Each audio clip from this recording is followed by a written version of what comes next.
เด้อบอกเขาเห็นในนั้นบอกปืนเอาก้าเขานำตายค่าน้ำของกันบักหลายๆตายลงน้ามันคือหมูคือหมานี่นะไหลไปผู้ลุงมีข้าพเจ้าไปอยู่นครพนมนะข้าพเจ้าได้ซอย2 ศพพี่น้องเอาไปเบิ่งพวกขี่3 ล้อดิพวกแล่น3 ล้อไปแล้วก็เอาไม้ไปเกาะแล้วก็เอาเกาะเขามาฟังแล้วก็อันน่ะให้ตำรวจครูบาไปเอาขึ้นมาไปปุไป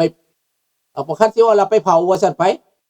คันสิปล่อยไปมันไหลน้ำไปก็พระเจ้าก็เห็นว่ามันสะเอือนโพดเห็นบอกวัดธาตุพนมเพิ่นเกาะเขามาแล้วก็อันนั้นแล้วก็นั่นครับก็คิดเอาแล้วพี่น้องคนลาวตายได้สบายดีน้องธนพรเนาะอยู่วัดยังมีลาวแดงเข้ามาป่วนอยู่บ่มีมีเพิ่นก็มาเปิดเพลงเพิ่นดังๆต่อหน้าเวทีข้างเวทีน่ะกลางเต้นใหญ่ๆแล้วก็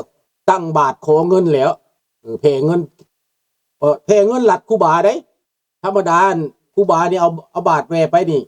ต้องใส่บาทพุ่นแล้วแต่บางคนมันบ่จักเนาะเขาก็ว่าซอยเมืองลาวอีหลีเพิ่นโฆษณาทีวีลาวก็ดาทีวีลาวก็ดาเปิดอยู่หั่นแหละเปิดอันนั้นน่ะเปิดอยู่ตะหน้าเวทีแหละเปิดดังๆและบ่มีผู้ใดมาเฮ็ดแบบนั้นน่ะบ่มีองค์การใดข้าพเจ้าก็ยังเฮ็ดแบบนั้นน่ะข้าพเจ้าเซาตู้บักใหญ่มาสิเปิดจนแบบวัดบ่ได้ยินพวกเราบ่ได้ยินก็เฮ็ดได้แต่ว่ามันสมควรบ่ล่ะเจ้าสิมาเปิดโฆษณาทีวีลาวกันดาทีวีลาวกันดาอยู่หั่นน่ะคือบ่เจ้าคือบ่เจ้าเฮ็ดถูกบ่เฮ็ดบ่ถูกมันบ่แม่นวัดมันบ่แม่นงานเจ้าคันงานวีทีวีลาวกันดาเจ้าน่ะเจ้าจะเฮ็ดจังได๋เจ้าจะเฮ็ดจนปากเจ้าจีกผู้ใดก็บ่เว้าพี่น้องแต่นี่จะมาเปิดเพลงดังๆตอนเขาจัดรายการตอนคนอยู่หั่นน่ะทีวีลาวกันดาทีวีกันดาแปลว่าอีสังทีวีกันดาเจ้าน่ะจะเฮ็ดไปสังผลงานเจ้าน่ะปักกิ่งเจ้าก็บ่ซอยเวียกเจ้าก็บ่ซอยเจ้ามีแต่มาจักเอาเงินนั่นน่ะเฮ็ดหยังอันนี้ข้าพเจ้าเว้าเด้อนี่เป็นแปลนเด้อนี่ให้คนฮู้เด้อคนลาวเบิดโลกนี่ฮู้เด้อแล้วคนลาวในแคนาดาก็ให้มันฮู้เด้อนี่แล้วบัดนี้อันนั้นแหละขับป่วนแล้วก็มีหลายอย่างที่บ่ทันได้เว้านะพี่น้อง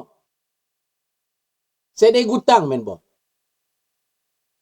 แล้วมาขอทานไปซอยรัฐบาลว่าเมืองลาวน่ะทุกข์ยากปากหมองเด็กอึดอยากมากแค้นเพิ่นโฆษณาน่ะขอแผ่เงินไปซอยเด็กน้อยสิทธิเด็กเพิ่นว่าข้าพเจ้าได้ยินข้อเมืองลาวห่างมีเป็นดีคือเมืองลาวเจริญแล้วได้จะมีคนทุกข์คนยากคือว่าขายค้ำคือว่าขายป่าไม้เพิ่นคือบ่ถามทูตในพวกนี้น่ะคือว่าเอาทูตมาคือไปกับทูตลาวมาขอทานแต่งพวกนี้มาขอทานมากำกับให้ผู้นี้ขอทานเงินไปให้ทูตไปให้รัฐบาลเขาว่าจูดเนาะมันเป็นจูดไม่แหละพวกเราจูดเนาะบัดนี้พี่น้องข้าพเจ้าฟังข่าวเมื่อคืนนี้มาแล้วก็เนาะมาฮอดเฮือน 9:00 10:00 นแล้วเนาะมาฟังข่าวว่ายูเครนนี่ปิดล้อมทะเลอาซอบกลายเป็นแดนสังหารกลายเป็นผีปะซ่าของเรือน้ำมันรัสเซียกลายเป็นผีปะซ่าของเรือรัสเซียมารีนรัสเซียไปว่าจมลงอยู่หั่นถูกทำลายอยู่หั่นน้ำมันถูกทำลายอยู่หั่นเห็นบ่ล่ะพี่น้องบาดนี้เอายังมากระตายอยู่หั่นทะเลอาซอบมันทะเลดำมันก็เรียบร้อยไปแล้วสู่ยูเครนบ่ได้ทะเลอาซอบก็สู่ยูเครนบ่ได้แล้วมอสโกตอนนี้นะไฟไหม้มอสโกเดี๋ยวนี้นะไหม้กันบ่อน้ำมันก็ไหม้อีหยังก็ไหม้ไฟไหม้มอสโกลุกเป็นไฟพี่น้องควันดำปึ๊บมอสโกอาจสิแตกพุ่นแล้วเด้อแม่นบ่ทันเดือนได้ยินว่ารัสเซียอาจจะพังทลายในวัยนี้ก็แม่นจังซั่นแหละทันเดือนมันก็แม่นจังซั่นแหละไผอนุญาตให้มันเข้าไปในหั่นก็มันมีคนบางคนนั่นแหล้ว มันอนุญาตคนบางคนมันหน้าด้านมันหน้าบ่อายเด้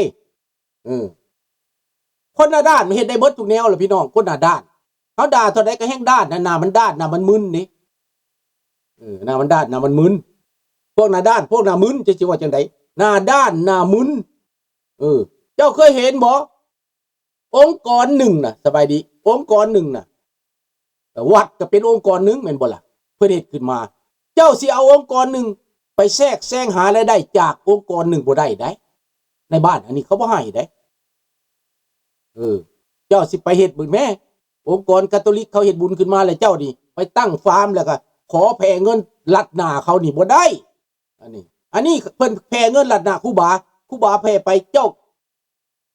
แล้วเจ้าก็ไปเอาเงินไปก่อนเพิ่นแหละเงินคนมานี่มันเงินจำกัดเด้บางคนมาเขาก็มีเงินนำ50นำ100สินะเจ้าไปแผ่เอาไปก่อนแล้วไปลัดเอาไปก่อนแหละครูบามาก็บ่ได้แหละอยู่เมืองไทยข้าพเจ้าเห็นครูบาตีกันเด้ข้าพเจ้าไปนะมีครูบาองค์หนึ่งจักมาแต่ไสจักครูบาเถื่อนหรือครูบาปลอมถือบาทยางงุบไปก่อนแต่บ่มีวัดสังกัดบัดนี้ครูบาองค์หนึ่งมาคือครูบาองค์นั้นเอาไปเบิดแล้วเจอกันในแคมป์ต่างตีกันเด้ญาติบาทกันเด้เห็นบ่ล่ะบ่ได้สันเข้าได้ครูบาองค์นี้มานำหลังน่ะครูบาองค์นั้นเอาไปก่อนเบิดแล้วแต่บ่แม่นเขตเพิ่นเด้เพิ่นมาเอาจักมาแต่ไสหาดอันนี้แหละเพิ่นว่าเจ้าไปบ่แม่นบ่อนเจ้าเฮ็ดบ่แม่นที่แม่นแล้วเว้าเรื่องวัดนี่ก็เว้าให้ฟังสำนี้แหละเนาะพอได้เป็นหอมปากหอมคอบาดนี้มาในเรื่องที่ว่ารัสเซียนี่แปลว่าเสียหายนะจากปฏิบัติการพิเศษจากปฏิบัติการพิเศษนี่นะกลายมาเป็นว่าเสียหายนักแนวใดในทะเลอาซอฟนั่นแปลว่ายูเครนจัดการไฟไหม้อ้อมเบิด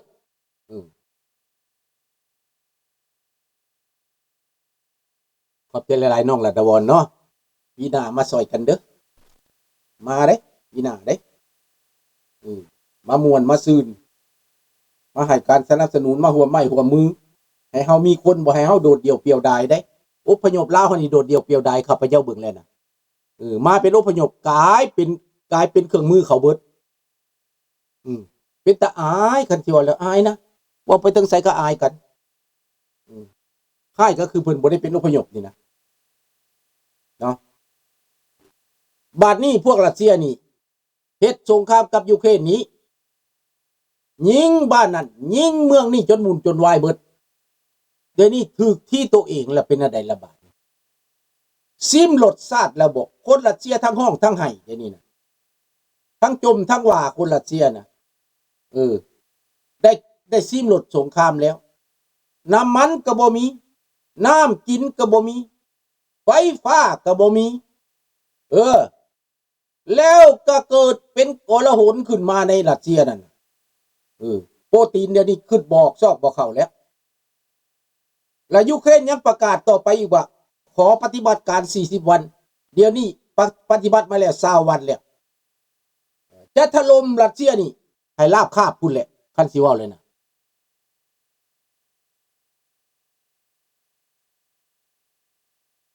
บ่ยากอ้ายวิธีแก้เผ็ดมันเอาค้อนตอกซิวนั่นแหละใส่บาตรนี่เป็นนั่นเด้มันมีวิธีอื่นเนาะมีวิธีอื่นกับพวกนี้นะพวกโจรนี่นะดังนั้นในเมื่อรัสเซียมันลงอย่างสี่แล้วมันเฮ็ดแนวบ่ดีเว้นกรรมตามสนองมันข้าพเจ้าสาบแช่งมันให้มันดับมันวอดบักปูตินนี่นะสุดท้ายแล้วมันก็เจออีหลีโอ้ยข้าพเจ้าปากของข้าพเจ้าก็เค็ดอยู่เด้ขึ้นน่ะข้าพเจ้าสาบแช่งบักปูตินเนาะสาบแช่งบักปูตินสาบแช่งบักอิหร่านก็ดับไปแล้วอันนี้ยังบักทองลุ้นนี่ข้าพเจ้าสาบแช่งนี่นะคือว่าบักทองลุ้นลายต่อไปได้คันมันยังบ่เปลี่ยนยังบ่แก้ไขปัญหาลาวนี่นะ มันลายต่อไปบักทองรุ่นนี่คิดว่าในไว้นี่แหละบ่โดนดอกข้าพเจ้าเห็นการเนงตีงของอเมริกาในญี่ปุ่นในฟิลิปปินส์ข้าพเจ้าเห็นการเนงตีงการเคลื่อนไหวดังนั้นมันเป็นสัญญาณบวกสำหรับการต่อสู้ขอให้พี่น้องลาวทั่วโลกเด้อพี่น้องลาวที่ยังฟังเสียงประชาชนลาวนี่นะอยู่ทางอเมริกาเนาะอันซ่อหาข้าพเจ้าบ่ยากดอกซ่อหาอยู่ในหน้าจอนี่แหละติดตามมาโลดแล้วกันสัมพันธ์กันโลดเป็นหนึ่งเดียวกันโลดข้าพเจ้าบ่ยากเด้อพี่น้องนักต่อสู้ในอเมริกานี่นะอย่าโดดเดี่ยวเด้อถือว่าปากกระบอกเสียง Voice of the People เป็นปากกระบอกเสียงช่วยพวกท่านเช่นกันพี่น้องข้าพเจ้าเป็นสมาชิกพวกท่านร่วมมือกับพวกท่านคนลาวที่ต่อสู้ทุกขบวนการต่อสู้ขอให้เป็นจิตใจหนึ่งเดียวกันเด้อให้มันเข้มแข็งแล้วก็สนับสนุนให้อเมริกากลับคืนสู่ประเทศลาวเพื่อพัฒนาประเทศลาวซอยพวกเฮาซอยประชาชนลาวเด้ออันนี้พยายามเฮ็ดหน้าที่นี้ให้มันหลอดสบายดีท่านพิจวังเนาะยูเครนเสียท่าต่อรัสเซียบ่ลุงบ่ยูเครนบ่เสียท่าได้ยูเครนชนะติจัดการเข้าไปนี่แนวหน้าก็ไล่จับเอาทหารรัสเซียไล่ล่างบังเกอร์ทหารรัสเซียแตกทับถอยหลังถอยกลับขึ้นไปอยู่ในเคอร์เซนก็ถอยไปพุ่นบาดนี้ถอยบ่ถอยก็ตามยูเครนตีหลัดโลดไครเมียนั่นน่ะแปลว่าล้อมไว้ปิดล้อมเลยทะเลอาซอฟทะเลดำไปใกล้บ่ได้เลยมูลดุยปุ้ยยูเครนเฮ็ดบาดนี้มอสโกไฟใหม่กระทึกดึกน้องเดียวนี้กำลังใหม่อยู่นี่นะใหม่บ่แล้วใหม่บ่เล่าใหม่ซ้ำบทเก่าก็ใหม่ปั๊บน้ำมันก็ยิงเข้าไปเรื่อยๆใหม่เรื่อยๆควันปุ๊บน้ำมันบ่มีไส้ไฟฟ้าบ่มีนี่เอาเฮ็ดนี่คือว่า20 วันอีกต่อไปที่ยูเครนจะบุกต่อไปเรื่อยๆนี่เป็นเรื่องดีได้แม่นบ่สาบดีอันครับขอบคุณมากครับดังนั้นพี่น้องมันเป็นข่าวดีนะเป็นข่าวดีสำหรับคนลาวคนไทยเฮานี้เป็นข่าวดีสำหรับเสรีภาพเขาเรียกว่า freedom มันเป็นข่าวดีสำหรับประชาธิปไตย democracy เป็นข่าวดีสำหรับ justice สำหรับความยุติธรรมของโลกนี้เผด็จการมันจะจบไปการแทรกแซงของเผด็จการในโลกนี้มันจะน้อยลงคับแคบลงคิวบาก็จะไปบ่ได้แล้วเวเนซุเอลาอเมริกาก็เอาทหารไปซอยพวกแผ่นดินไหวแล้วเต็มลำยนต์พี่น้องเต็มลำยนต์รัสเซียถล่มกรุงเคียฟ